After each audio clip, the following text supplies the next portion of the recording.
2 weeks after arriving at the depot, the company was assembled before sunrise. Backpacks packed, racks stripped, trunks locked. No explanation was given, just orders. Within an hour, they were marching toward a rail line at the far end of the base. Waiting there were long armored troop transports, squat, dull gray trains designed for more durability than comfort. One of the instructors shouted, "Welcome to the next phase of your education, gentlemen." Someone behind Daniel muttered, "Oh boy." The men loaded aboard. The train doors sealed with heavy mechanical clunks. The engines roared to life.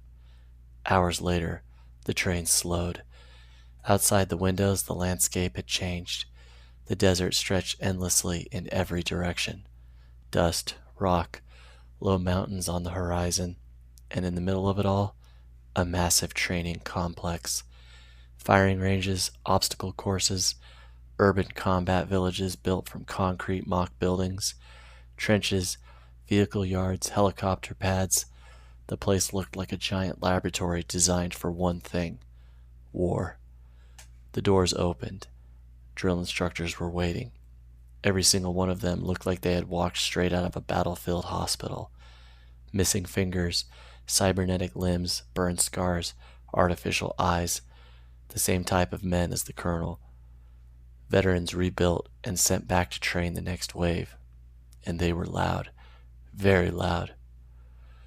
"Welcome to Infantry School, you beautiful disasters." The lead drill instructor paced in front of the assembled company. His left arm was mechanical from shoulder to wrist. His grin was absolutely unhinged. "I'm Staff Sergeant Loftus." He pointed dramatically across the formation. "And you are the worst collection of human beings I have ever seen." The recruits stared. Loftus leaned closer. "And I trained Marines." The other instructors burst into laughter. Loftus clapped his hands once. "Let's fix that." Every morning began the same way.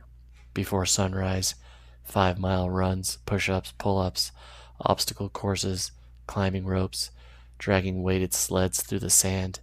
The company was a mess at first. Some men were overweight, some were rail thin, some had never exercised seriously in their lives. The instructors showed no mercy. "Move your body, Private. You run like a confused walrus. I've seen office chairs with better cardio." The insults were brutal and hysterically creative. Even the recruits sometimes laughed mid-run. But it worked. Slowly the company began to change. Fat burned away, muscles appeared, endurance grew. By the end of the month, men who had struggled to jog half a mile were running full formation routes without collapsing. Daniel kept pace easily, outwardly. Inside, his body felt like it was falling apart. His joints screamed every morning. His knees throbbed. His back tightened constantly. But he refused to show weakness, and strangely, his body remembered. The rhythm of training, the cadence of movement, the discipline of breathing through exhaustion. He moved through the exercises like an old machine that had been turned back on after years of sitting idle. Brick noticed immediately. "Captain," he said one morning during a run, "you're flying." Daniel wheezed slightly. "I'm dying." Brick laughed. "Well, you're dying faster than the rest of us." The ranges opened during week 2. Rows of firing lanes stretched across the desert, tables covered in weapons, rifles, carbines, machine guns, sidearms, grenade launchers. The instructors ran them through each system: assembly, maintenance, safety, then live fire. For many recruits, it was their first time holding a weapon. The shots were sloppy, erratic, wild, but Daniel stepped to the line and something familiar returned. The rifle settled into his shoulder naturally. The sights aligned like muscle memory waking up. The shots came clean, controlled, precise. The instructor raised his eyebrows slightly. "Not bad, Captain."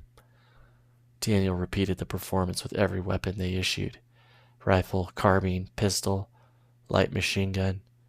His scores landed consistently near the top. Word spread instantly through the company. Their old Marine could shoot.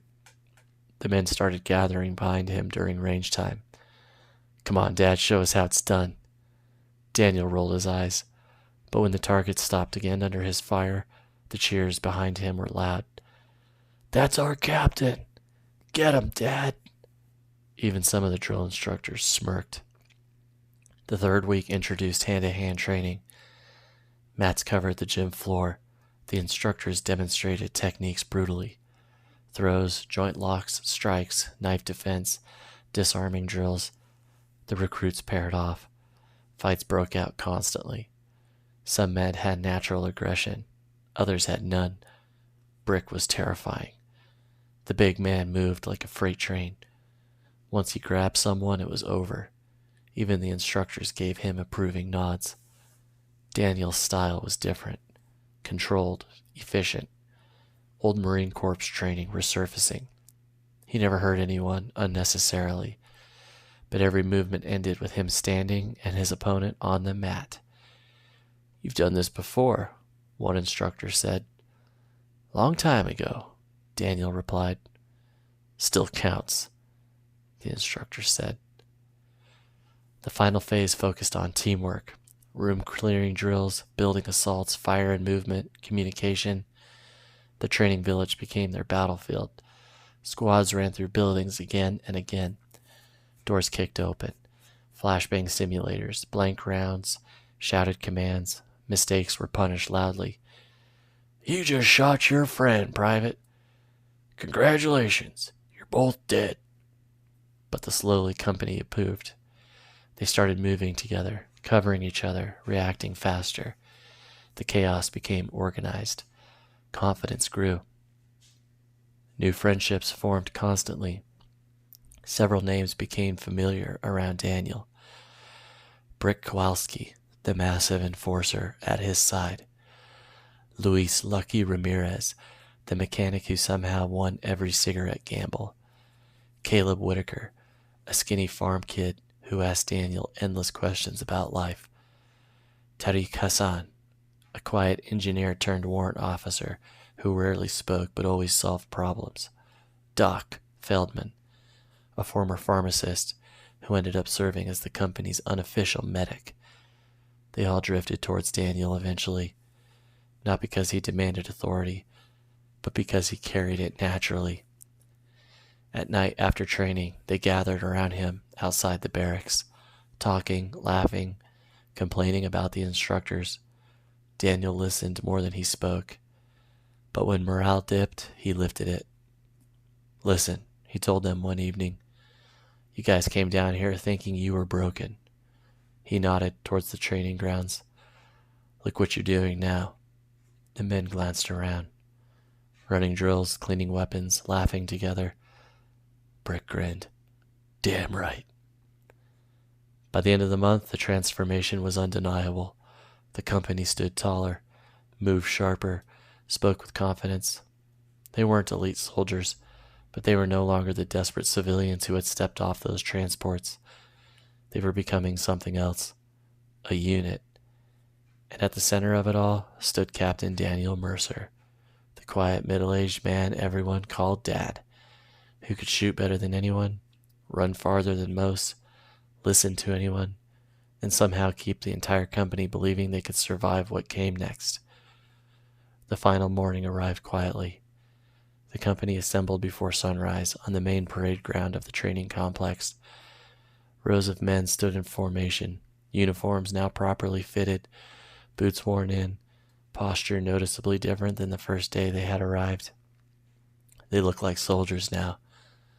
Not perfect, not polished like elite units, but solid, capable, survivors.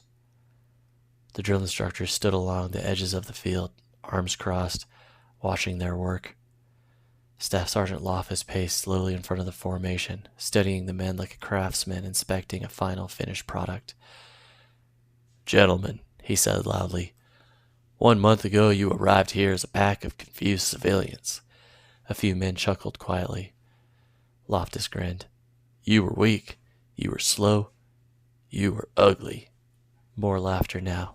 He pointed down the line. You are still ugly. Even the officers smirked. But now, you're soldiers. The formation stood a little straighter.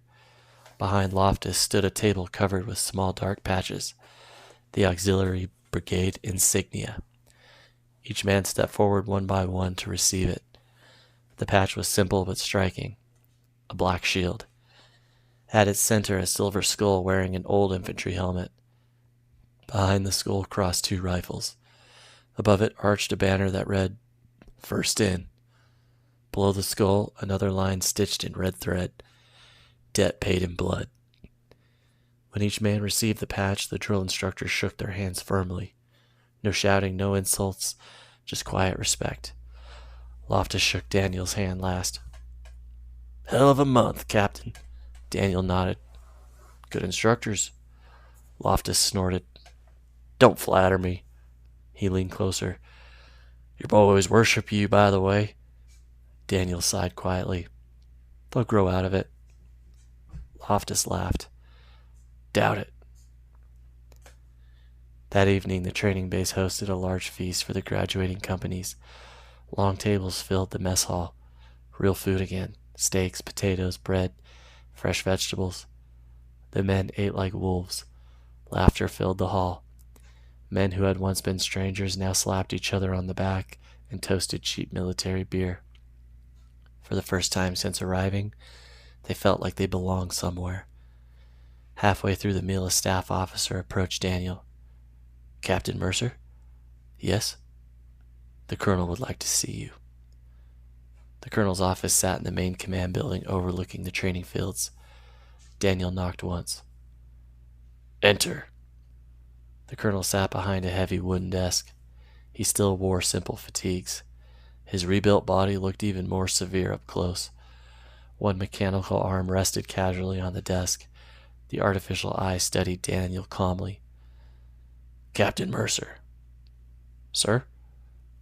The colonel stood slowly. He walked to a small cabinet, pulled out a bottle. Drink?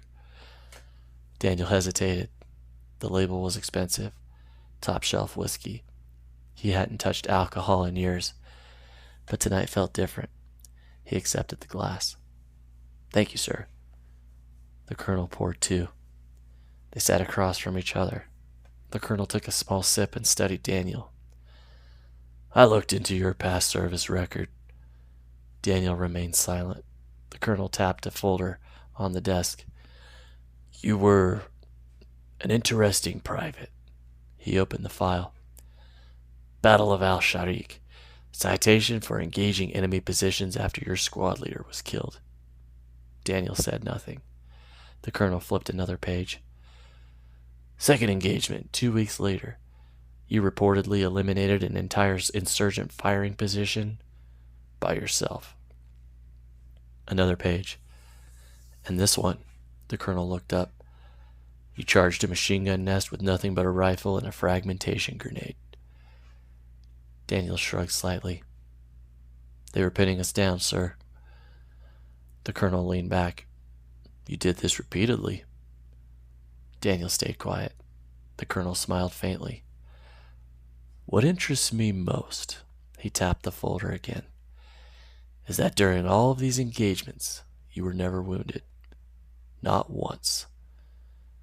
Daniel took a small sip of whiskey. I got lucky, sir. The colonel watched him for a long moment. Perhaps. He closed the folder. I've also been observing your company during training. Daniel nodded slightly. Yes, sir. They are like every other auxiliary unit we train.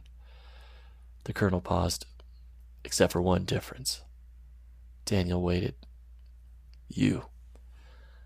The colonel's voice remained calm. They listen to you. They trust you. They fight harder when you're nearby. He leaned forward slightly. So I've made a decision. Daniel remained still. I'm assigning you as the official company commander. Silence hung in the room. You will lead them into battle.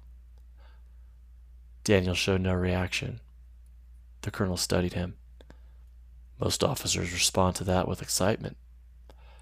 Daniel simply nodded. Yes, sir. The colonel smiled slightly. One more thing. Daniel waited. In the auxiliary brigade, he gestured towards the window overlooking the training grounds. Commanders lead from the front.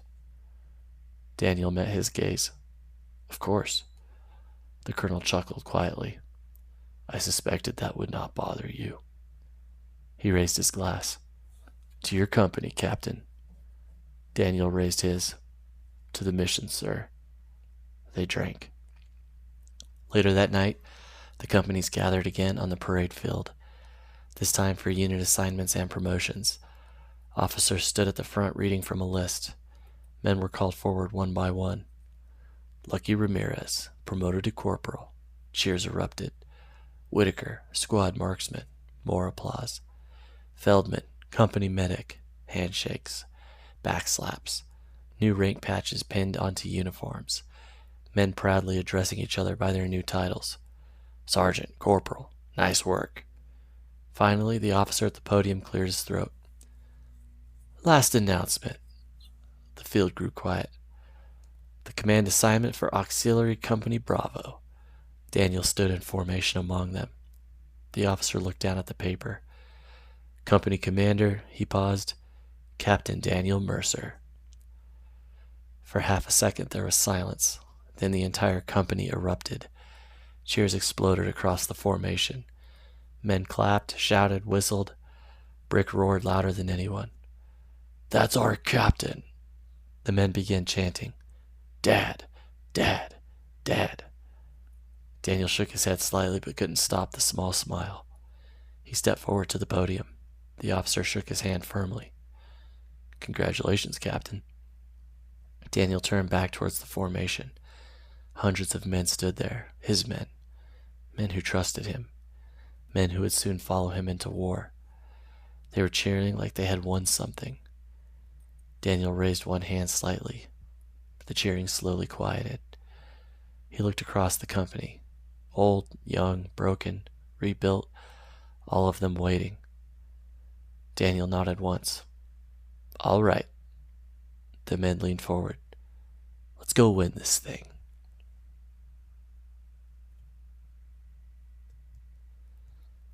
Mail call came without warning. The company had just finished evening weapons maintenance when a logistics officer walked into the barracks with a crate of data tablets. Listen up, he said flatly. You get 5 minutes. That was it. No ceremony, no explanation. Everyone understood what it meant. Operational security meant personal communications were almost non-existent once deployed. Messages were heavily filtered, delayed, and often never delivered. This was a rare window. Men surged forward when their names were called. Tablets were passed out. Hands trembled slightly as they powered on the screens. The barracks grew quiet. Some men laughed silently when they saw their messages.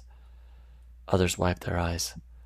One young private sat down hard on his rack and just stared at the screen with a smile that refused to leave his face. Brick looked down at his tablet and grunted. My sister, he muttered, still thinks I'm an idiot. Daniel's name was called last. He accepted the tablet and stepped outside. The desert night was air cool. The message indicator blinked once. One new message. Sender, Elena Mercer. He stared at the name for a long time. Then he deleted the message without opening it. The screen went blank. Daniel handed the tablet back to the logistics officer. Nothing for me. The officer shrugged and walked away. Daniel stood alone for a moment. His reasons were his own. He returned to the barracks. No one asked what the message said. Deployment began 2 days later. The company moved constantly. Transport aircrafts, cargo trucks, rail systems, base to base, checkpoint to checkpoint. Weeks passed. They crossed an ocean outside the cavernous belly of a military transport plane. Most of the flight was silent. Men slept, cleaned weapons, played cards, thought about the future. The closer they moved towards the front, the more traffic they saw moving in the opposite direction. Convoys passed them on mountain roads. Trucks full of wounded, men wrapped in bandages, limbs missing, eyes empty. Some vehicles carried something else. Black flag-draped caskets stacked neatly in the back. Once their convoy stopped at a refueling base, a unit rotating home sat nearby. What remained of them? Uniforms faded, faces hollow. Men who had been fighting for 4 years. No one spoke to them. Daniel's company instinctively stayed quiet. The veterans barely looked at them. One soldier walked past Daniel, paused briefly. He looked at the auxiliary patch, the skull. "First in," he grunted. The man's eyes lingered on it for a moment. Then he kept walking. Their final destination sat deep within a brutal mountain range. Sharp peaks cut the sky like broken glass. Narrow valleys choked the mist and shadow. Their convoy wound slowly along a steep road before finally reaching the base of operations. The soldiers had a name for the region: the Valley of Death. Daniel understood why the moment he saw it. Mountains surrounded the valleys on all sides. Perfect defensive terrain. Whoever controlled those heights controlled everything below. The base itself was carved into the rock. Bunkers, artillery pits, helicopter pads, rows of hardened shelters. This was not a temporary camp. This was a fortress built by people who expected a long war. Daniel's company was the only auxiliary brigade present. Every other formation belonged to regular army divisions, and they looked like it. Lean, disciplined, hard-eyed professionals. When Daniel walked across the base towards headquarters, he noticed something immediately. The enlisted soldiers did not salute him. Privates, corporals, sergeants, they looked straight through him, or worse, at him, with quiet disdain. Daniel ignored it. He had seen that kind of resentment before. He kept walking. The command briefing took place inside a reinforced operations center carved into the mountain. Large tactical displays covered the walls. Dozens of officers filled the room. Company commanders, battalion staff, special operations liaisons, artillery coordinators. Daniel stood quietly at the edge of the room. Some officers glanced at his auxiliary insignia and quickly looked away. The general entered. The room snapped to attention. "General, gentlemen, at ease." He activated the tactical display. A massive map of the surrounding mountain range appeared. Enemy forces are entrenched along these ridge lines. The red icons marked fortified positions high in the mountains. These installations are threatening our air corridor. The general tapped the screen, which means they need to go. The map filled with blue anti-unit blue markers, dozens of units, each assigned to a different sector. The general moved through them methodically. 2nd Ranger Battalion will assault Ridge 14. Marine Expeditionary Unit will secure Pass Delta. Mountain Infantry Group Charlie will flank through the eastern ravine. Every unit had a clear objective. Daniel watched carefully. His company never came up. Eventually he saw the small blue icon representing them. They weren't labeled with an objective, just attached to another formation. An auxiliary marker beside a regular infantry battalion. The general finished the briefing. "Operation begins at first light tomorrow." Chairs scraped as officers began filling out. Outside the briefing room, a man waited for Daniel. Lieutenant Colonel Thomas Avery, commander of the infantry battalion Daniel's company had been assigned to support. Avery was tall and lean, his uniform worn but immaculate. The look in his eyes was cold. He didn't offer a handshake. "You Mercer?" "Yes, sir." Avery studied the auxiliary patch. His expression hardened slightly. "Let's skip the formalities." Daniel said nothing. "I don't like auxiliaries." The colonel's voice was flat. "You're criminals, debtors, and misfits who bought your way into military service." Daniel listened quietly. Avery continued. "My soldiers volunteered. They trained for years. They earned their pay. They serve honorable contracts." He leaned slightly closer. "You people get rich for doing the same job. Daniel remained calm. That's the system, sir. Exactly. Avery gestured towards the mountainside. So here's how this works. He pointed to the ridgeline. My battalion's objective is the Central Pass. Your company goes first. No hesitation.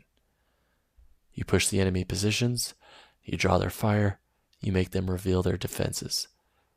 Daniel nodded once. Understood, sir. Avery looked him directly in the eyes. You're fodder, Captain. His voice carried no anger, just blunt honesty. Your job is to soften them up so my men can do the real work. Daniel showed no reaction. Avery straightened. Frankly, I think the entire auxiliary brigade is dishonorable. But here you are. He paused. You and your men already won the war when you signed those contracts. Daniel stayed silent. Avery's final words came quietly. The least you can do now is die well. He turned to leave, then stopped. One more thing. He looked back at Daniel. Give my soldiers a chance to survive. Then he walked away. Daniel stood alone in the corridor for a moment. No anger, no pride, no fear, just clarity. He turned and walked back towards his company. Tomorrow, they would be first in. When Daniel returned to the company quarters that evening, the atmosphere was different. Quiet, heavy. The men had felt it too. The looks, the cold shoulders, the deliberate lack of salutes. They had spent the afternoon moving around the base preparing gear and supplies, and everywhere they went the regular soldiers treated them like something unpleasant that had crawled in from outside. Now they gathered around Daniel inside their concrete barracks. Men sat on crates, others leaned against the walls, some paced slowly. One by one they began speaking. A new voice Daniel hadn't heard much before spoke up first. Sergeant Owen Mallory, a former truck driver with gray in his beard. They wouldn't even sit next to us in the chow hall. A younger private added quietly, that sergeant from the mountain infantry told me I was getting rich dying for 4 years. Another man, Private Jalen Brooks, shook his head. They said we were lottery soldiers. Someone else spoke from the back. They call us contract corps. The stories continued. Dismissive looks, cold treatment, quiet insults. Daniel listened to everyone. He didn't interrupt. He didn't defend. He just let them talk until the room had emptied itself of frustration. Finally, he stood. All right. The men slowly gathered closer, more than 100 soldiers forming a loose circle around him. Daniel looked at each of them. These are their units. He paused. They're professionals. He nodded towards the mountains outside. They've been fighting here for years. They've buried their friends. They've watched entire companies disappear. The men listened carefully. They think we're outsiders. Daniel shrugged slightly. In their eyes, we are. A few men shifted uncomfortably. But listen to me. His voice stayed calm. They're still our brothers. They're still American soldiers. And if we start hating them, he shook his head, we destroy ourselves. The room stayed quiet. Daniel took a slow breath. I'm not going to lie to you. Tomorrow would not be easy. Tomorrow we're going first. Some men nodded. They had expected that. Daniel's voice became firm. But there's only one promise I can make. He looked across the entire company. Tomorrow I will be the first man in. A pause. And the last man out. The men stood still. And dead or alive? Daniel's voice carried absolute conviction. I will get every one of you home.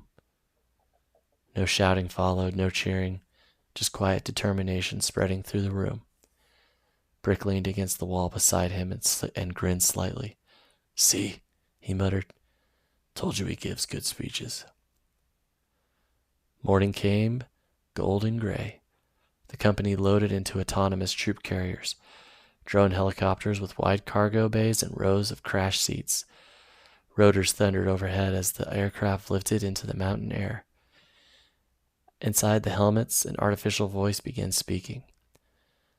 Operational update. A tactical map appeared across their visors. Enemy positions confirmed along the Central Pass ridgeline. Red markers pulsed across the terrain. Expect immediate hostile contact upon landing. The men sat quietly checking weapons. Daniel's plan from the night before had been simple. Strip weight, carry ammunition, lots of it. Food gone, extra water gone, armor plates reduced. The quartermaster had watched them load crate after crate of ammunition. He shook his head. You boys planning to invade the whole mountain? Daniel smiled slightly. Just the part shooting at us. The quartermaster shrugged and signed the release. Plant a couple for me. Daniel now sat in the helicopter with a light machine gun resting across his lap. Belts of ammunition wrapped around his shoulders. Thousands of rounds. Brick sat beside him with a drum-fed combat shotgun. The helicopter tilted forward. The mountains grew larger, closer. The AI voice continued calmly. Landing zone in 30 seconds. Daniel opened the company channel. His voice carried to every helmet. Remember your training. A pause. You will make it through this alive. Brick chuckled beside him. Still giving great speeches. The helicopter doors slid open. Gunfire greeted them immediately. Tracers tore through the air. The valley erupted with explosions. Go! Daniel was the first man off the ramp. Boots hit rock. Two men behind him dropped instantly in a storm of bullets. Private Weber, Corporal Diaz, gone before they even touched the ground. Daniel didn't stop moving. Fire! He sprinted towards with Brick beside him. The machine gun roared. Daniel fired from the hip, sweeping the ridgeline with a storm of bullets. Shoot everything! His voice filled the company channel. If you see a rock, shoot it. The men obeyed. Hundreds of rifles erupted. The extra ammunition paid off instantly. The company poured so much fire towards the enemy that the ridgeline disappeared behind dust and shattered stone. The helicopters lifted away, leaving them alone in the valley. Daniel ran the line, checking positions, encouraging men. Keep firing! Good shooting! Stay low! Once everyone was in position, he gave the next order. Half line! Suppress! Half line! Prepare to bound! The fire intensified. Half the company unleashed a wall of bullets towards the enemy. The other half prepared to move. Daniel stepped to the front. Follow me! He rose first, always first. The charging group surged forward. They advanced 50 yards before dropping again. The rear line immediately lifted and bounded past them, back and forth, leapfrogging through the rocky slopes. Each time the line surged forward, Daniel was at the front, machine gun blazing. Enemies began appearing through the dust, hidden bunkers, entrenched firing pits. Daniel cut them down with brutal accuracy. Grenades flew. Explosion ripped open defensive positions. Brick stayed beside him the entire time. The shotgun thundered again and again. Several times Daniel saw enemy rifles swing towards him, and Brick erased them. Got you! The two men moved like a pair of predators. Soon something changed. The enemy fire began faltering. Daniel could feel it. His company sensed it too. The rhythm shifted. Fear vanished. Adrenaline took over. War cries erupted along the line. Men surged towards faster. Positions collapsed. Enemies caught in their bunkers by the relentless barrage. The company overran them one after another. Close combat, grenades, rifles, brutal, chaotic fighting. Names from the company disappeared in the charge. Faria, Stottle, Mobley. Men who had laughed with him weeks earlier. Now gone in seconds. But the momentum never stopped. Daniel ran the line like a storm. Grenades flying, machine gun hammering, completely consumed by the fight. A controlled fury. The old Marine inside him unleashed. Yards turned into hundreds. Enemy defenses shattered. The Central Pass collapsed under the assault. And then, suddenly, silence. The last bunker fell. Smoke drifted through the mountain air. Daniel lowered the machine gun slowly. The pass was theirs. The adrenaline drained instantly. His legs gave out. Daniel collapsed. Before he hit the ground, Brick caught him. "Easy, Captain." Hands grabbed him. Men lifted him onto their shoulders. Cheers exploded across the ridge. The surviving soldiers screamed in victory. "We did it! The pass is ours!" Men pounded his boots and shoulders, carrying him across the captured ridgeline. Brick laughed beneath him. "Told you." Daniel managed a tired smile. "Good speech?" Brick grinned. "The best." Below them, the valley of death stretched into the distance, and for the first time since the war began, the Central Pass belonged to Auxiliary Company Bravo.